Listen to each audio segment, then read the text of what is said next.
ایک شخص نے قوم کو بدتمیزی سکھائی، معاشرے میں زہر گھولا۔ شہباز شریف کے قصور میں خطاب، کہا کہ سندھ میں میرے ایک مہربان ہیں، آپ جانتے ہیں آپ کی کارکردگی ہی ہمارے انتخاب۔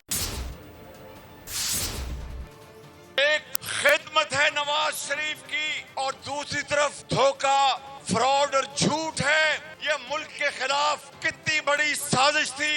میرے اس مہربان سیاستدان نے کہا کہ انتخابی مہم میں یہ نون لیگ والوں نے کراچی اور سندھ میں کوئی جلسہ نہیں کیا، تو میں ان سے کہنا چاہتا ہوں کہ آپ کی کارکردگی خود ہی ہمارے جلسوں کا کام دے رہی ہے۔ وہاں پہ جو آپ کی کارکردگی ہے اس کو پورے پاکستان نے دیکھ لیا ہے۔ ہم نے بھی عوام کو آ کر کراچی میں یہی کہنا تھا۔ نواز شریف نے اس کے 3 مرتبہ اس کی حکومت کا تختہ الٹا گیا، مگر نواز شریف نے اس کے باوجود بھی اپنا مقدمہ اللہ پہ چھوڑا، شہیدوں کو گالی نہیں دی، یادگاروں پر آگ نہیں لگائی، کسی کو امیر جعفر نہیں کہا اور جادو ٹونے کا سہارا نہیں لیا۔